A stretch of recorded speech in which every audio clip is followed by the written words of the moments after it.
জ্যোৎস্না মা আজকে একটা কথা বলবে। আচ্ছা, তার থেকে আগে একটু কৃষ্ণ কালী মাকে দেখিয়ে দিই। জয় কৃষ্ণ কালী মায়ের জয়, জয় কৃষ্ণ কালী মায়ের জয়, জয় কৃষ্ণ কালী মায়ের জয়। কৃষ্ণ কালী মা আমাদের ডাঁসি মনসাতলা মায়ের নিজের বাড়ি। সেখান থেকে কাদা হয়, অনেক বর্ষাকাল অসুবিধা হয়। ভক্তরা ফোন করে যে মা যদি একটু ঠিক জায়গায় থাকতো, একটু শুকনো ডাঙায়, তাহলে আমরা একটু যেতাম। ভক্তদের অসুবিধার জন্য আমি মাকে এখন শুকনো ডাঙায় এনেছি। শুকনো ডাঙা বলতে মায়ের বাড়ি হচ্ছে হাওড়া জেলা, থানা ডোমজুর, পোস্ট অফিস নিবড়ে। ফোন নাম্বার হচ্ছে 9903910562।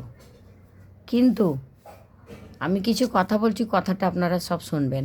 অনেকজন আছেন, ফোন নাম্বারটা প্রথমে দিচ্ছি, ফোন একটুখানি দেখেই ফোন নাম্বারটা তুলে ফোন করছেন। ভালো করছেন, খুব সুন্দর লাগছে। তারা ভাবছেন অনেক দূর, আমি যেতে পারছি না কৃষ্ণকালী মায়ের কাছে, বর্ধমান। তো এখন তো ঘুষখোরায় আছেন, তা সেই জন্য কী করছেন, আগে একটু কৃষ্ণকালী মাকে দেখেছি, যাই তো একটুখানি ফোন করে কথা বলি, তো এই আনন্দটা হয়, বুঝতে পারি।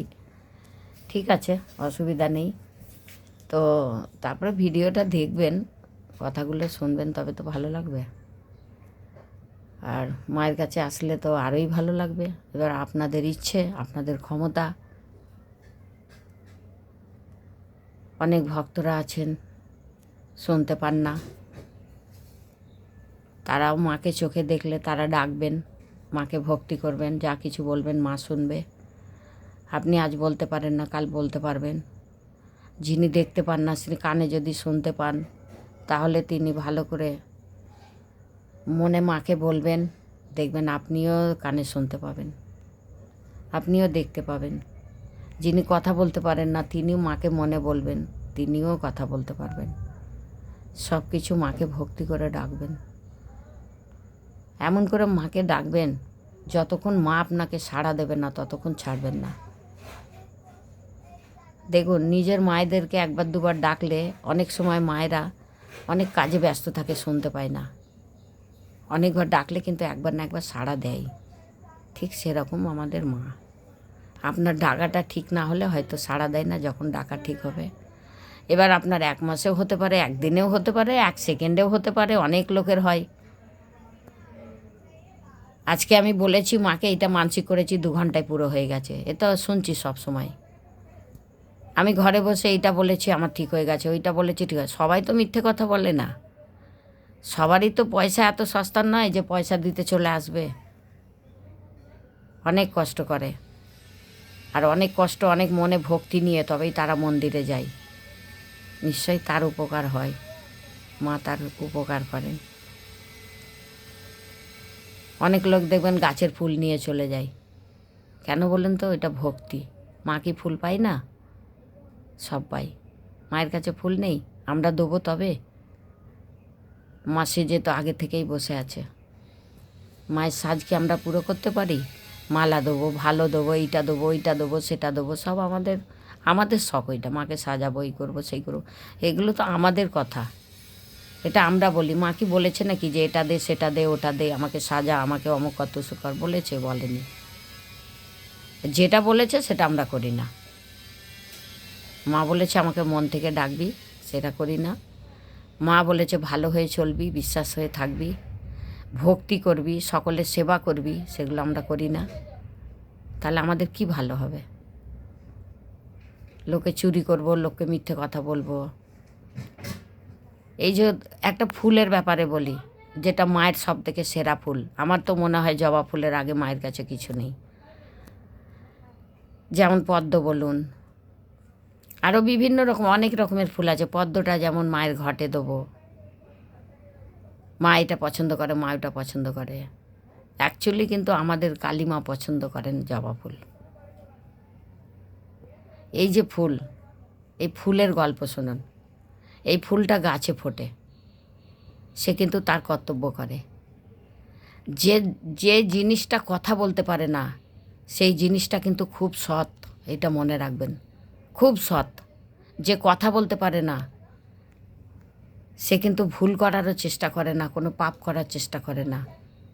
কেন? সে তো কথা বলতে পারে না। সে জানে আমি পাপ করতে গেলে তাকে বোঝাতে হবে, বলতে হবে, কিন্তু আমি তো বলতেই পারি না। তাই ও পাপ করার চেষ্টা করে না।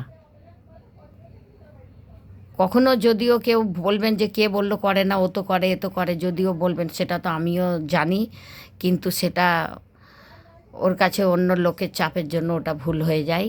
কিন্তু ওর নিজের ইচ্ছেতে কোনো দিন ও ভুল করতে চাইবে না, কোনো পাপ করতে চাইবে না। যেমন পশু পাখি কোনো দিন পাপ করে না।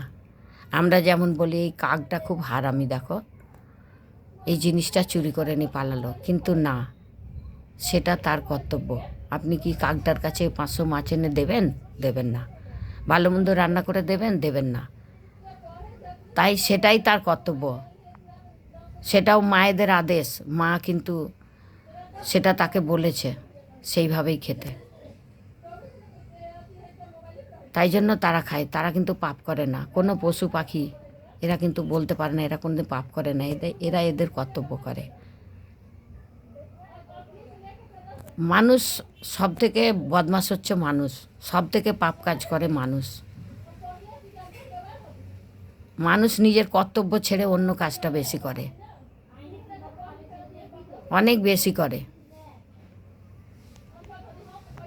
বাড়িতে কি খাচ্ছে না খাচ্ছে সে তো ভগবান জানে, ভগবান ছাড়া কেউ জানে না। কিন্তু এইটা মানুষে ভালো করে জানে যে উপোসের নাম করে খুব সেজেগুজে মন্দিরে যাব, 5 জনকে দেখাবো আমি এত কিছু ডালা এনেছি, এত সুন্দর শাড়ি পরেছি, এত সুন্দর সেজেছি। এটা একটা মানুষের আছে। মানুষ যেটা কর্তব্য সেটা করে না। এত ডালা নিয়ে গেলে মা সাড়া দেয়? এত ভালো দামি শাড়ি নিয়ে গেলে, এত সেজে গেলে মা সাড়া দেয়? এইগুলো মা বলেছে? বলেনি। আপনি ঘরে বসেও ভক্তি করতে পারেন, ঘরের ঠাকুরকেও মন দিয়ে পুজো দিতে পারেন, সেখানেও মা সাড়া দেবে। মায়ের কাছে যেতে হয়। মা তো সব সময় আপনাদের কাছে আছে। যখন ভক্তি মন থেকে করবেন মাকে, সেখানে পা চলতে চলতে মা আছে, যেখানে পা ফেলবেন মা আছে। কিন্তু আমাদের কর্ম যদি ভালো করতে পারি, প্রতিটা আমাদের পা যতটা ফেলবো সেই ধাপে ধাপে মা আছে। সব সময় মা আমাদের সঙ্গে আছে। মাকে শুধু ভক্তি করতে হবে, বিশ্বাস করতে হবে। একভাবে যেটাই করবেন মায়ের কাছে ছেড়ে দেবেন। মা তুমি ছাড়া এটা কেউ ভালো করবেন। আমার কাছে কত ভক্ত, এই ভিডিও তো সবাই দেখবে, কত ভক্ত আছে যে মায়ের কাছে এসে তার উপকার হয়েছে। অনেক ভক্ত আছে, এই ভিডিও দেখবে, তারাও চিন্তা করবে যে মায়ের ভক্ত কত আছে। তারাও চিন্তা করবে যে হ্যাঁ মায়ের কাছে গিয়ে আমি ভালো হয়েছে। এই যে জবা ফুলের গল্প বলছিলাম, জবা ফুল গাছের কর্তব্য করে, গাছ ফুল ফুটিয়ে দেয়। কিন্তু ফুলটা কেন ফোটে গাছের মধ্যে? গাছে থাকার জন্য নয়। যেই ফুলটা গাছে ফুটেছে সেটা গাছে থাকার জন্য নয়, সেটা মায়ের জন্য ফুটেছে। কিন্তু মায়ের চরণে দেওয়ার জন্য এটা মানুষের ভক্তি লাগে। প্রতিটা ফুলের অধিকার আছে মায়ের চরণে যাবার, কিন্তু মায়ের চরণে যে দেবে সে তো ফুল নিজে যেতে পারে না। তাই জন্য এটা ভক্তকে বলেছে তুমি ভক্তি করে আমার চরণে দাও। কিন্তু কেউ কি করে, গাছকে সাজিয়ে রাখে, কেউ দুটো নিতে গেলে ঝগড়া করে, তার জন্য কেউ কি করে, চুরি করে। যে চুরি করে সেও খারাপ করে, আর যে না বললে দেয় না সেও খারাপ করে, আর যার গাছে ফুল থেকে সে গাছেই রেখে দেয় সেটাও ভুল করে। নিজেরা একটু ভেবে দেখবেন এই কথাগুলো। সব থেকে ভালো লাগে যদি আপনি দুটো ফুল তুলে, নিজের ঠাকুরের কথা ছাড়ুন না, আমার ঠাকুর আমার ঘরে, আমার একটু গঙ্গা জল দেবো, আমি একটু শুধু জল হাতে করে দেবো, আমার ঠাকুর নিয়ে নেবে। যদি আমি ঠাকুরের মানে ভালো করে মন থেকে তাকে ভক্তি করতে পারি তাই নেবে। কিন্তু আমার ঠাকুরকে না দিয়ে যদি আমি অন্য ঠাকুরের ঘরে দুটো ফুল দিয়ে এলাম, আমার গাছের জিনিস, এতে কিছু অসুবিধা হয় না। আমি যে ঠাকুরকে দিতাম সেটা অন্যজনকে দিলে সেটা আমার ঠাকুর পেয়ে যাবে। তাই এই ফুলের কথা বলতে গিয়ে আমার একটা কথা মনে পড়ে গেল, যেটা হচ্ছে এক ভদ্রমহিলা খুব অসুস্থ ছিল অনেক দিন ধরে। আগের তো লোক অসুস্থ থেকে রোগ দেখাতে পারতো না, টাকা থাকতো না, হসপিটাল নেই, তার জন্য সামান্য রোগ থেকে বিশাল রোগ হয়ে সে মারা যেত। তো সেই রকমই তার অবস্থা ছিল, মানে সে জেনে নিয়েছিল যে আমি আর বাঁচবো না, মরবো। তখন ওর একটা বেদানা খেতে ইচ্ছে করেছিল। এই গল্পটা আশা করি অনেকেই জানবে, তবু যারা জানে না তারা যদি একটু শোনে, আমার ভালো লাগে বলতে। তো বেদানা খেতে চেয়েছে, তো ওর বরকে বলেছে যে আমাকে একটা বেদানা এনে দেবে, আমার শরীর তো খারাপ, আমার ভালো লাগছে না, আমাকে একটা বেদানা এনে দেবে। বলছে ঠিক আছে। তো তার বর বেদানা আনতে গেছে, বেদানা কিনে নিয়ে আসছে। তার বউ অপেক্ষা করছে দরজায় দাঁড়িয়ে, কতক্ষণে আসবে আমি খাবো। তো অন্য জায়গায় এক অসুস্থ এক ব্যক্তি দেখা যাচ্ছে যে রাস্তায় পড়ে ছটপট করছে। সে কি বলছে, বাবা আমাকে একটা কিছু খেতে দেবে, আমার খুব খিদে পেয়েছে। তখন সে ভদ্রলোকের কি অবস্থা হয় বলুন তো, তার তো নিজেরও স্ত্রীকে দেওয়ার জন্য সে ফলটা কিনেছে, কিন্তু সেখান থেকে এতই চেঁচামেচি করছে আর এতই কাঁদছে ভদ্রলোক, যে সে মানে সহ্য করতে পারছে না, এত খিদে পেয়েছে। সে শুনেও সে কিন্তু পালিয়ে আসতে পারছে না। তখন কি করবে, না পালিয়ে আসতে পেরে, তাদের আগের লোকের মনগুলো ভালোই ছিল, তো সে কী করেছে, ফলটা তাকে দিয়ে দিয়েছে, তাকে খাইয়েছেও দাঁড়িয়ে।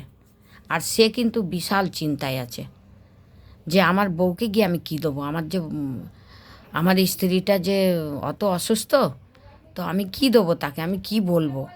চিন্তা করতে করতে বাড়িতে, মানে বুঝতেই পাচ্ছেন যে বাড়ির কাউরির জন্য নিয়ে যাওয়ার, যদি রাস্তায় সে জিনিসটা হারিয়ে যায় কি ভেঙে যায়, পড়ে যায় কি কেউ নিয়ে নেয়, তো কি অবস্থাটা হয়, ঠিক সেরকম তার অবস্থাটা হচ্ছে। বাড়িতে যাচ্ছে, গিয়ে দেখে যে বিছানা দিয়ে উঠতে পারতো না সে মহিলা উঠে গেটের সামনে দুদিকে হাত দিয়ে দাঁড়িয়ে আছে।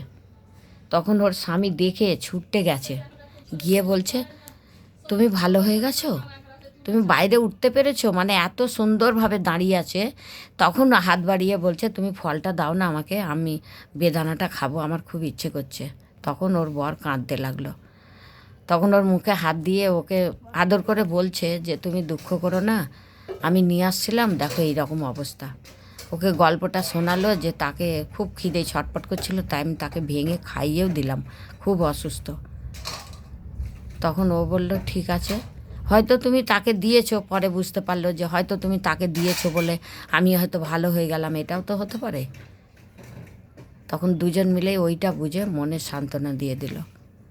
সত্যি করেই কিন্তু তাই, ওইটা ঠাকুর ওনাকে পরীক্ষা করলো যে ওর মনটা কেমন। ও যদি না দিত এখানে, তো অন্য কেসও হতে পারতো, হয়তো এসে দেখতো যে তার বউ মৃত। সেই জন্য এইভাবে মা পরীক্ষা করে, ঈশ্বর এইভাবেই পেছনে থাকে, সব সময় আমাদের পেছনে থাকে, সব সময় সমাধান করার জন্য থাকে। আমরা যদি রাস্তাঘাটে ভালোভাবে ভক্তি করে চলতে পারি, মা সব সময় আমাদের সঙ্গে আছে, সব বিপদ থেকে আমাদের মা সঙ্গে সাথ দেবে। একটু ভালোভাবে চলতে হয়। জয় কৃষ্ণ কালী মাই জয়, জয় কৃষ্ণ কালী মাই জয়। অনেক কথা বলছি, আপনারা একটু শুনবেন, ভালো লাগবে। ভালো থাকবেন, বাল বাচ্চাদের সাবধানে নিয়ে থাকবেন, মাকে ভক্তি করে রাখবেন। ফোন নাম্বার দিচ্ছি আবার, অনেকে তো অনেকটা ভিডিও দেখতে পারে না, তাই বলতে হচ্ছে। প্রথমে অ্যাড্রেস বলি, আমাদের এটা হচ্ছে হাওড়া জেলা, থানা ডোমজুর, পোস্ট অফিস নিবড়ে, আর পাড়ার নাম হচ্ছে সলভ স্কুল বটতলা। সলভ স্কুল বটতলা হচ্ছে বাস স্ট্যান্ড, বেলতলা ক্লাব হচ্ছে মায়ের বাড়ি। মা যেখানে আছেন এখন ভাড়া ঘরে।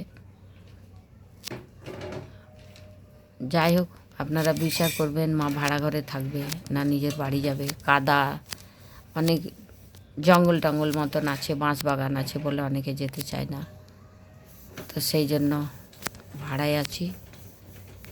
আপনাদের ভালো লাগলে আপনারা ফোন করবেন। ফোন নাম্বার দিচ্ছি 9903910562, 9903910562। জয় কৃষ্ণ কালী মায়ের জয়, জয় কৃষ্ণ কালী।